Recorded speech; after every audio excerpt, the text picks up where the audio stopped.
नमस्कार। एक और क्वेश्चन हमारे पास है रिकरेंस रिलेशन से, जिसको हम सब्स्टिट्यूशन मेथड के द्वारा सॉल्व करने जा रहे हैं और फिर कॉम्प्लेक्सिटी निकालेंगे। Solve the given recurrence relation by substitution method. एक रिकरेंस रिलेशन डिफाइन है T of n equals to 1 अगर एन 1 है और T of n by 2 plus 1 अगर एन ग्रेटर देन 1। स्टार्ट करते हैं। सबसे पहले लिख देते हैं टी एन बराबर T of n by 2 plus 1।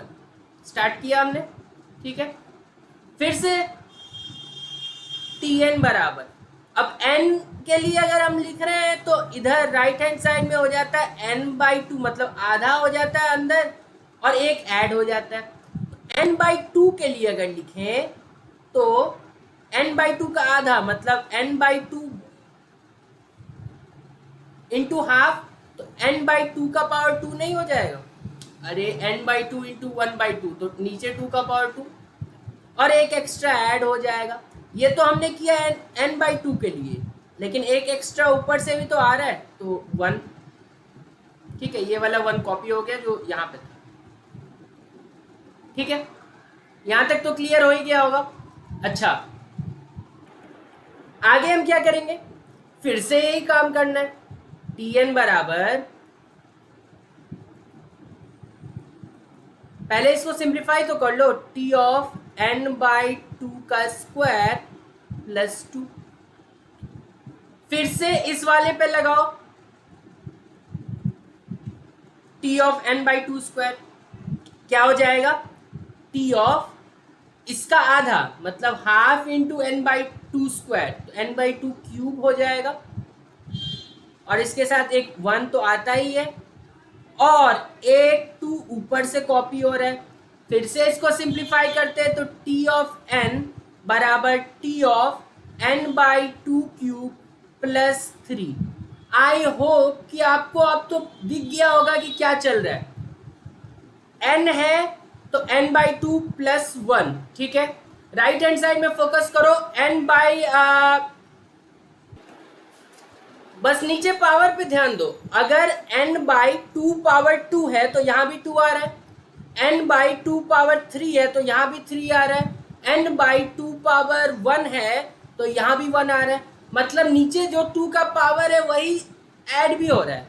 तो अगर कोई हम जनरल टर्म लिखना चाहे बहुत आगे, कोई kth टर्म आगे होगा, तो क्योंकि हमें पता है कि कैसा चल रहा है ये रिकरेंस रिलेशन, तो टी एन बराबर क्या हो जाएगा, टी ऑफ ऊपर तो एन है, नीचे 2 पावर कुछ के लिख देते हैं और जो के लिखा है उसी को यहाँ भी लिखना पड़ेगा। दो ही टर्म दिख रहा होगा यहाँ पे आपको। तो अब हम क्या बोलेंगे कि इस के को कैसे हटा सकते हैं। के को तो हटाना पड़ेगा, उसके लिए टर्मिनेशन कंडीशन ऊपर गिवन होता ही है कि n1 के लिए tn का वैल्यू 1 आता है, ठीक है। तो n1 कैसे बना सकते हैं, ब्रैकेट को 1 बनाने के लिए जो भी ब्रैकेट के अंदर हो आंख बंद करके उसको 1 के इक्वल कर दो, सोचो मत ज़्यादा, वो अपने आप मैथमेटिक्स देख लेगा कि कैसे होता है। अब फिर इसको स्ट्रेट कर दो, n बराबर 2 पावर के, दोनों तरफ log बेस 2 ले सकते हैं, तो log n बेस 2 इधर हो जाएगा, इधर हो जाएगा log 2 पावर k पे बेस में 2। अब log का प्रॉपर्टी तो आपको बचपन से पता ही होगा, ये क्योंकि पावर में तो सामने आएगा, और log n to the base 2 बराबर k log 2 बेस 2। अब log a बेस ए 1 होता है तो राइट हैंड साइड में बस k बच जाएगा, मतलब जहां जहां k दिखे वहां वहां log n बेस 2 चिपका दो, ठीक है। तो कहाँ कहाँ के दिख रहा है, एक तो डिनोमिनेटर में दिख रहा है, लेकिन इस ब्रैकेट का ज़्यादा आप सोचो मत, क्योंकि इसको 1 रखने के लिए तो तुमने सॉल्व किया, तो ये ब्रैकेट तो 1 ही होगा, तो टी ऑफ 1 प्लस के, तो टी एन बराबर T of 1 which is 1 plus के जगह ये रख दो log n to the base 2, क्योंकि टी ऑफ 1 तो 1 ही था, ऊपर लिखा हुआ है। अच्छा, बस अब क्या था, कॉम्प्लेक्सिटी निकालने के लिए लोअर टर्म्स तो वैसे भी डिस्कार्ड होने वाले हैं, तो 1 तो डिस्कार्ड हो जाएगा। अच्छा, बस बचा log ऑफ n, तो o ऑफ log n, बस बेस लिखना, लिखो या हाइड कर दो फर्क नहीं। तो कॉम्प्लेक्सिटी आ गया, यही तो हमारा एम था। तो बस आसान था ये, तो और भी आसान निकला क्योंकि इसमें जल्दी पता चल गया 2-3 टर्म के बाद ही कि चल क्या रहा है, चल क्या रहा है, यही हमें पता करना होता है, इसी के लिए इतना करना होता है। ठीक है, तो बस हो गया।